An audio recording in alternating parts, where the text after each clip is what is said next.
si les fils de Dieu a eu autant besoin de prier tel que nous venons de voir, eh bien, toi et moi, nous avons plus que besoin de prier. Il leur dit, allez sur l'autre bord. Le verset 47 nous dit, le soir étant venu, la barque était au milieu de la mer et Jésus était seul à terre et le vit. Qu'ils avaient beaucoup de peine à ramer car le vent leur était contraire. Alléluia. Ils ont pagayé. Et ils sont déjà arrivés loin et c'était au beau milieu de la mer. Et le vent s'est levé et des tempêtes se sont levées.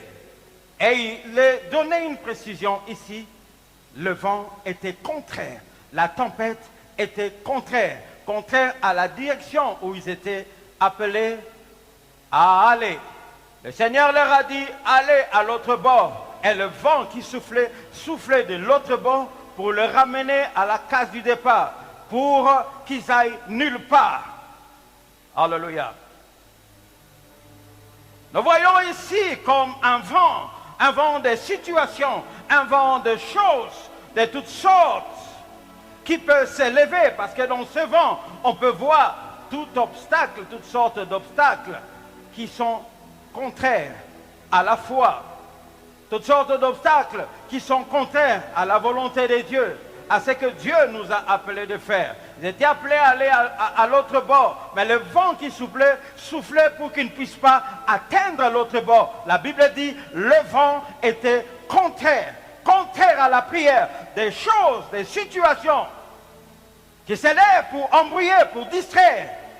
Alors que le Saint-Esprit nous pousse à prier, alors que Dieu veut que nous puissions prier, mais nous n'arrivons pas à prier. Souple pour d'autres choses, souple pour des séries, souple pour le téléphone, souple pour la télé, pour le football, pour la politique, mais pas pour la prière. On peut regarder la télé toute la nuit jusqu'au matin, mais on ne peut pas prier, même pas 10 minutes.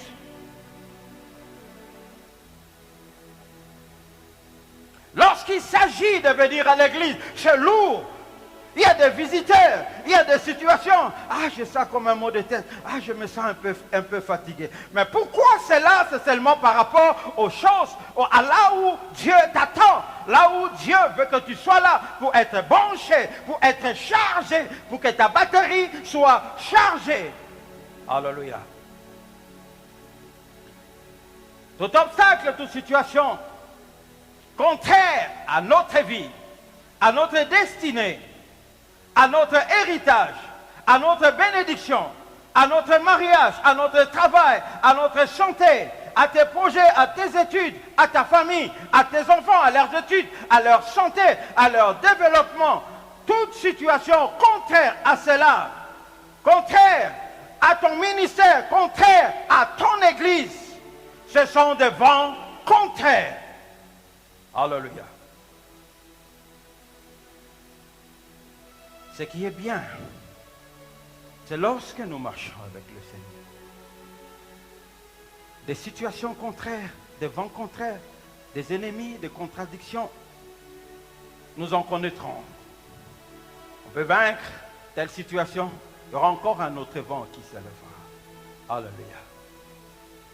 Ils sont au beau milieu de la mer dans cette barque, apparemment seuls, apparemment comme si Dieu les a laissés aller comme pour mourir, comme se noyer, mais loin de là. La Bible dit que de loin, que de la montagne, où il était en train lui-même de se charger de la force pour être capable de leur venir en aide. La Bible dit que Jésus était seul à terre. Il vit qu'ils avaient beaucoup de peine à ramer. Alléluia. Je sais pertinemment, avec certitude, que tout ce qui m'arrive, Dieu ne l'ignore pas. Il le sait, il le voit. Dieu n'est pas indifférent à ce qui t'arrive. Ce n'est pas que ça lui passe inaperçu. Non. Tout ce qui t'arrive, lorsque nous lui appartenons, lorsque nous sommes son peuple, lorsque nous vivons dans son intimité, lorsque nous gardons notre main dans sa main, tout ce qui peut nous arriver, il le sait. La Bible dit, aucun cheveu de votre tête ne peut tomber sans qu'il le sache. Aucun cheveu. Vous vous imaginez, Jacques, des fois nous peignons, même nous-mêmes on ignore que ce matin quand on a peigné nos cheveux, autant de cheveux sont tombés. Mais Dieu sait. Quand tu t'es peigné le matin, Alain, autant combien de cheveux tu as fait tomber. Mais toi tu ne sais pas. Mais lui sait qu'Alain, quand tu t'es peigné le matin, tu as perdu 15 cheveux. Est-ce que quelqu'un peut acclamer la présence de ces dieux merveilleux? Oh, que c'est merveilleux de l'appartenir, que c'est merveilleux de marcher avec lui, que c'est merveilleux de marcher dans son intimité, de garder la main entre ses mains, parce que nous savons que nous ne sommes pas seuls, quel que soit ce qui peut nous arriver, quel que soit le vent, quelle que soit la tempête, quel que soit le vague, quelle que soit leur force, nous savons une chose, que nous ne sommes pas seuls. Celui qui est en nous, celui qui est avec nous est plus fort, est plus puissant, est plus grand que le vent, que la tempête, que les vagues qui peuvent se soulever, que ça se soulève. Oh, je ne sais de quel kilomètre, peu importe la direction où ça vient, je sais une chose, c'est lui qui m'a envoyé dans cette barque, c'est lui qui m'a envoyé dans cette mission, c'est lui qui t'a envoyé, c'est lui dans la main de qui nous avons placé notre main, c'est lui dans la confiance de qui nous restons, et là, il veille sur nos vies, il veille sur nos âmes, il veille sur chacun de nos pas, quelle que soit la vallée de l'ombre de la mort que nous pouvons traverser. David disait, lorsque je traverserai la vallée de l'ombre de la mort, je n'aurai aucune crainte. Je n'aurai aucune crainte, quelle que soit l'ombre de cette mort, quelle que soit la force, quelle que soit la situation, quel que soit le jour de l'affaire. Je sais quelque chose, je ne suis pas seul, je ne suis pas seul, je ne suis pas seul.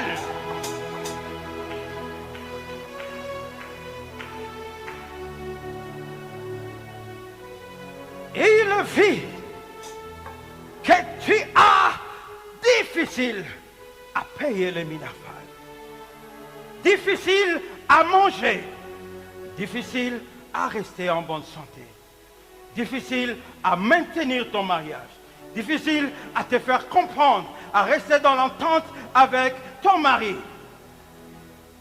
Difficile et compliqué et compliqué. Je vais te dire ce matin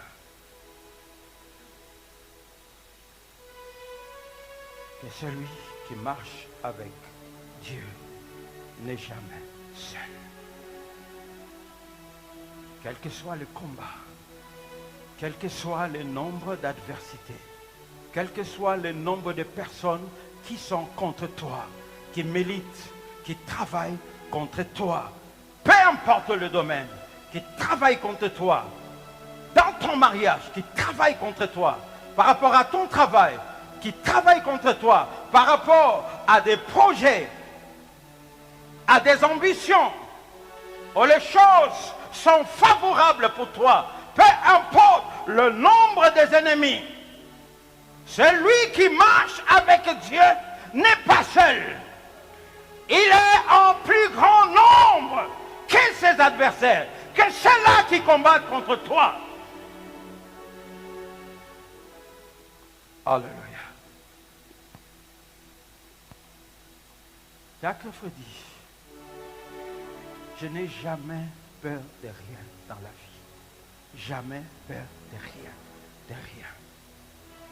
Quel que soit l'obstacle, quels que soient les défis, que ce soit plus grand que ma tête ou plus petit que ma tête, lorsque j'avance devant quelque chose, j'avance pas avec ma force.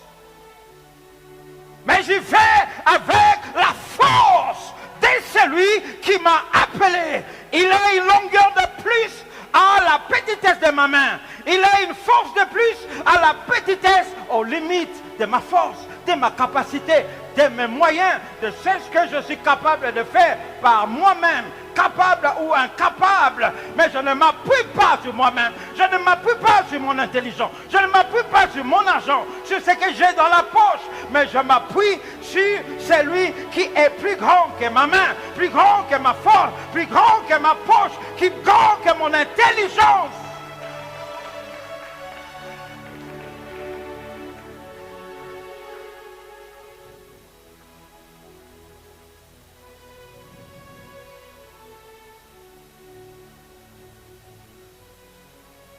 Dis à Pierre, je bâtirai mon église.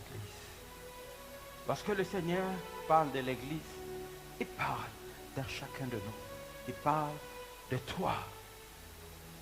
Je bâtirai sur le roc qui est lui-même, sur qui nous devons fonder notre force, notre espérance. Notre espérance dans la survie. Notre espérance dans la protection. Notre espérance par rapport à la victoire que nous devons avoir. Peu importe les défis.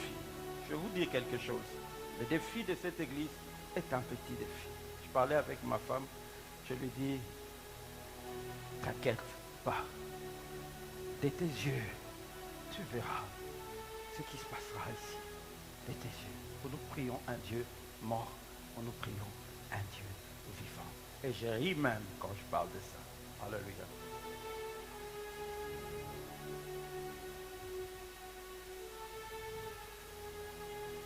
Les portes des séjours des morts ne prévaudront pas contre mon église. C'est-à-dire contre toi en tant qu'enfant de Dieu, en tant que sacrificateur d'un sacerdoce royal, d'une nation sainte que Dieu a mis à part pour des œuvres qu'il a préparées lui-même d'avance pour que tu le pratiques et que les exploits de Dieu manifestés par toi. Nous sommes bâtis sur des solides fondements qui est lui-même. Et la Bible dit, qui condamnera les élus de Dieu? Qui combattra si Dieu est avec nous? Si Dieu est avec nous, qui nous vaincra? Qui nous combattra? Qui est cet homme? Qui est ce sorcier? Quel est ce vent? Quelle est cette tempête? Quelle est cette vague? Quelle est cette vague? Que ce soit la stérilité qui te terrorise, que ce soit la maladie qui te ronge, quelle que soit son origine, le Dieu du ciel qui t'a envoyé sur la terre voit. Et bientôt, il va s'élever. Comme il s'est levé pour aller vers ses disciples, il ne peut pas les abandonner, il ne peut pas t'abandonner. Il ne peut pas les laisser tomber, il ne peut pas te laisser tomber. Il ne te laissera pas dans la honte, il ne te laissera pas à la merci d'être roulé dans la farine, d'être noyé comme un orphelin, comme quelqu'un qui n'a pas Dieu, comme quelqu'un qui n'a personne qui est mort pour lui à la croix, comme quelqu'un qui n'a pas de médiateur devant l'Éternel. Tu en as un qui parle pour ta vie. Il y en a un qui parle pour ta santé. Il y en a un qui parle pour ton travail, pour tes enfants, pour ton mari, pour ta femme, pour tes projets, pour tes ambitions, pour ta destinée et ta destinée éternelle. Alléluia. Est-ce que quelqu'un peut acclamer très fort? Présence du Seigneur.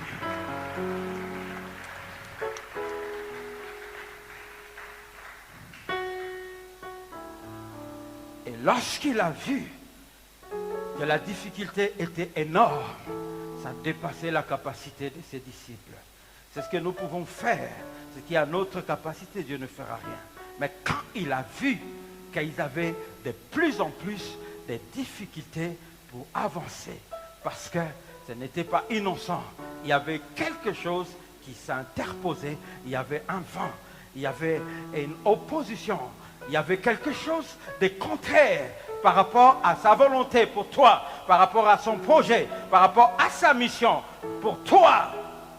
Lorsque la chose atteint sa dimension, Dieu s'élève lui-même. Il faut avoir un Dieu, il faut avoir un Seigneur. Dans la main de qui tu gardes ta main. Lorsque les choses atteindront ces niveaux, il se lèvera. Lorsque les choses atteindront un niveau où tu es dépassé, ce n'est plus ton combat, ce n'est plus ton travail. Lorsque tu as essayé tout ce qui est à ton possible, tout ce qui est à ta capacité, eh bien ça reste la part de Dieu. Lève les yeux vers le ciel. Tu dis, Seigneur, j'ai tout essayé, il n'y a plus rien que je ne peux encore faire. À toi de jouer. À toi de jouer. Dis au Seigneur, à toi de jouer par rapport à ton mariage. Dis au Seigneur, à toi de jouer par rapport à ton travail. Parce que tu as écrit des lettres, je ne sais combien, partout tu as fait tout ce que tu pouvais faire. Lève les cieux vers le ciel. Dis, Seigneur, c'est ton tour maintenant. J'ai fait ce que je devais faire. J'ai fait ce que je pouvais faire. À toi de jouer. La Bible dit, il s'avance.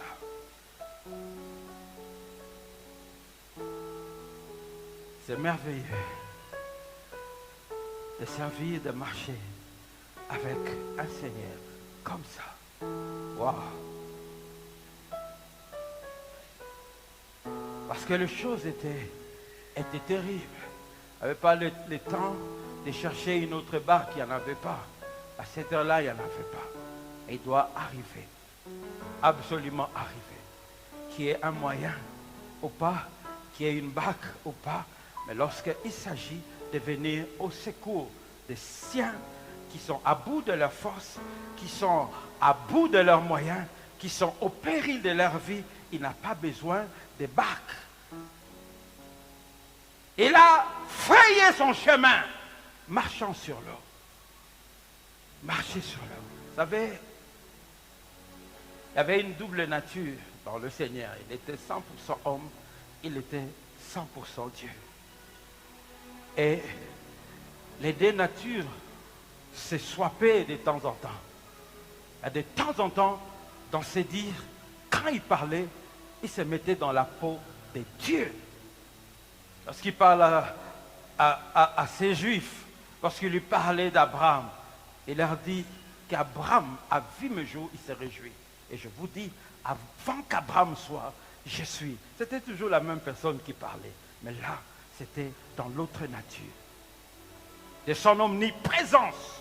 Parce qu'il est omniprésent. Après sa mort, lorsqu'il est retourné à sa dimension, parce que pour l'économie de sa foi, il s'est réduit d'un peu inférieur. S'il pouvait dire, voici, je suis avec vous tous les jours, jusqu'à la fin des temps. Il parlait à tous les chrétiens du monde, ceux qui sont en Amérique.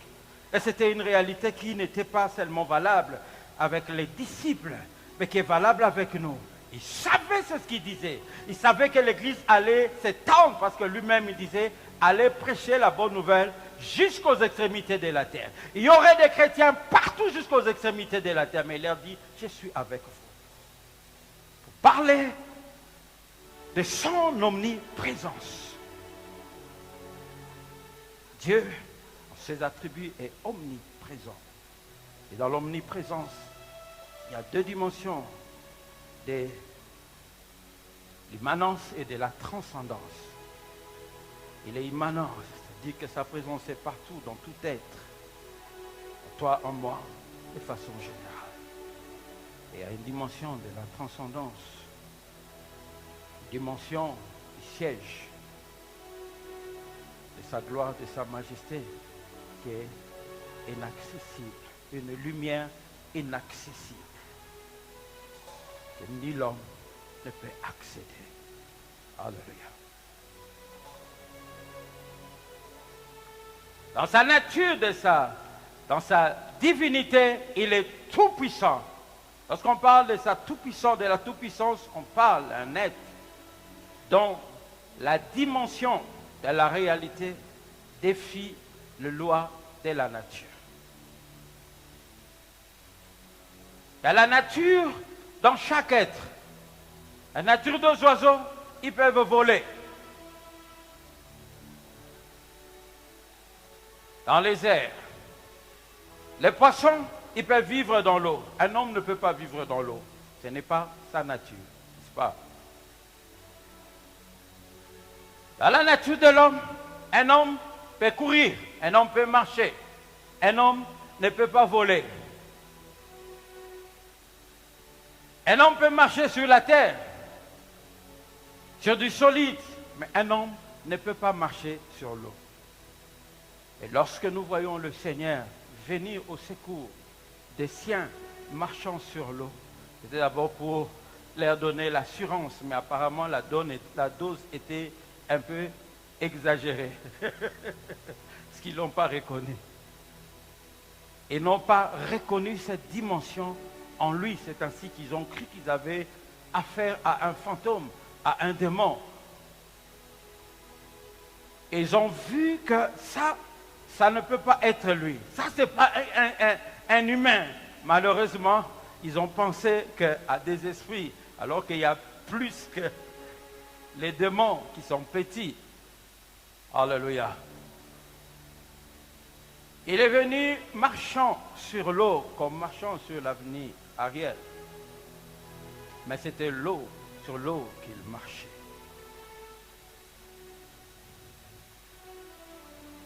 La Bible dit ce qui est impossible à l'homme, ce qui est impossible à toi, n'est pas impossible au Dieu en qui tu as placé ta confiance. Ce qui te dépasse de la force ne dépasse pas la force de ton Dieu. C'est la mer, c'est les vagues qui tourmentaient ou qui menaçaient la vie des disciples. La même chose qui présentait une menace pour les disciples. Jésus marche dessus pour montrer qu'il a tout pouvoir. C'est tout ce qui peut représenter une menace pour notre vie, pour notre destinée, quel que soit l'intérêt que nous avons. Alléluia. Il est plus fort, plus puissant que la maladie, plus puissant que la crise, plus puissant que le chômage, plus puissant que le célibat. Alléluia. Et ce matin, le Seigneur marchera sur ce qui te terrasse, sur ce qui te trouble, parce qu'il est plus fort que le célibat, plus fort que la maladie. Qu'il marche ce matin sur la puissance de tous ceux qui déstabilisent ta vie, qui jettent le trou, qui jettent le tourment. Et la Bible dit, lorsqu'il est entré dans la barque, la tempête s'est calmée. Il a pouvoir sur la nature. Il a pouvoir sur le vague. Dans Marc chapitre 4, le verset 39, s'étant réveillé, il menaça le vent et dit à la mer, silence, tais-toi. Et le vent cessa. Que le son de sa voix, alors que nous allons déclarer la puissance de son nom, quel que soit ce qui terrasse ta vie, au point de dépasser la force de ta main,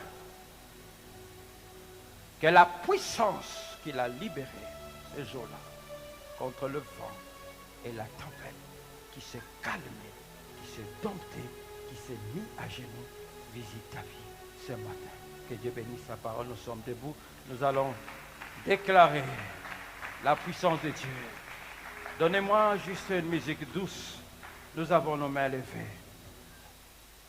Je vais faire des déclarations de toutes sortes.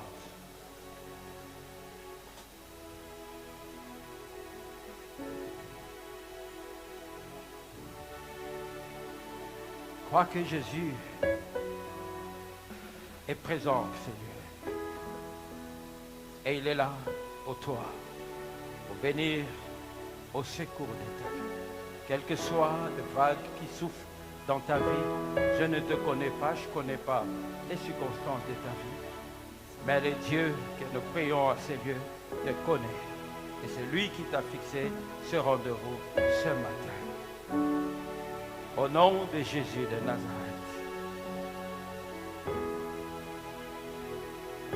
Je menace tout vent, toute vague, contraire à ta vie, à ta santé, à ton mariage, à ton travail, quels que soient les contextes et les circonstances,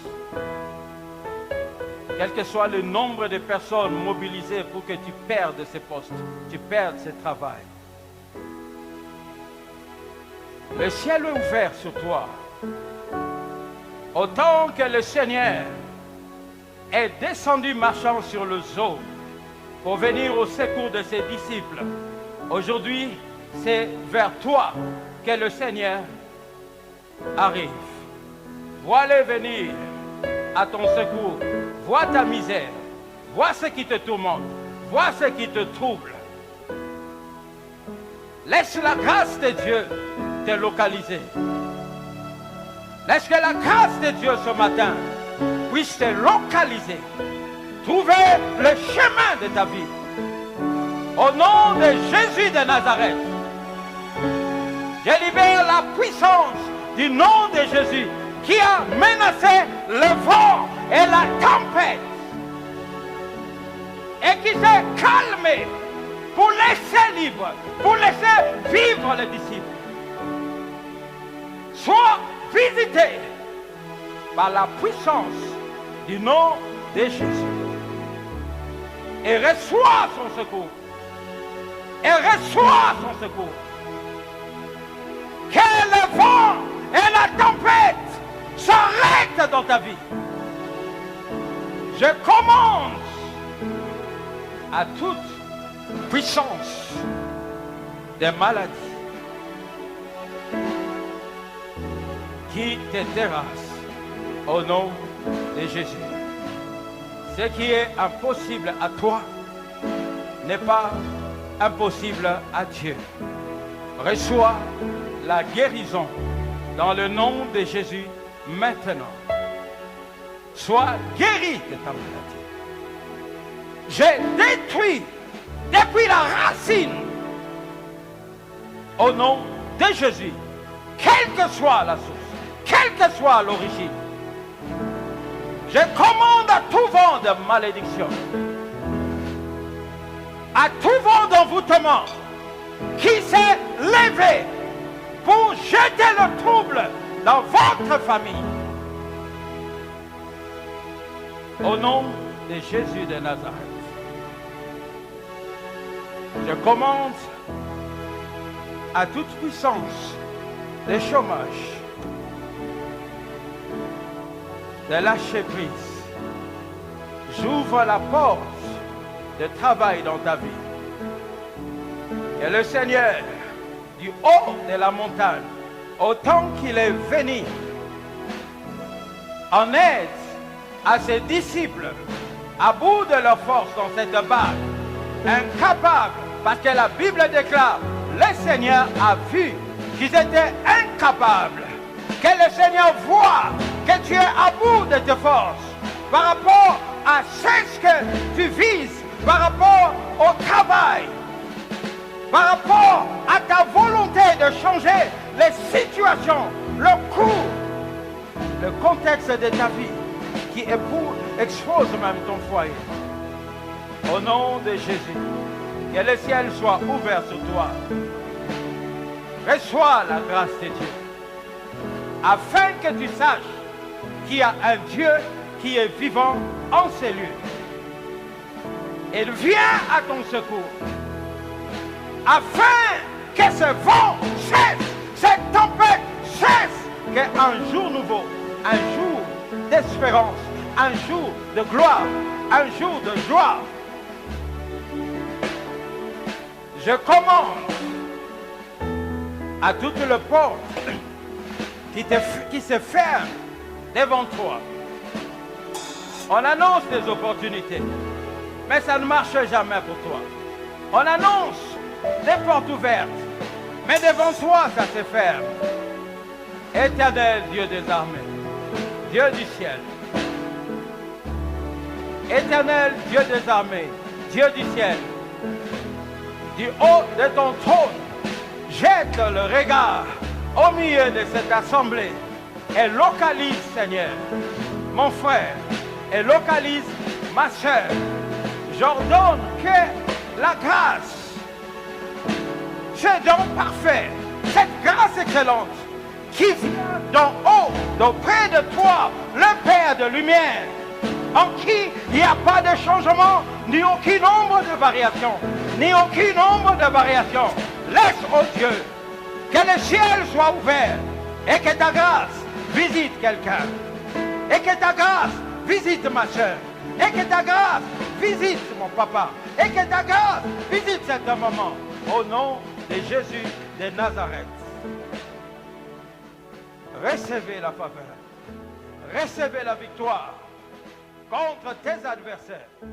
Recevez la victoire dans cette situation qui s'oppose à toi, qui s'élève pour te noyer.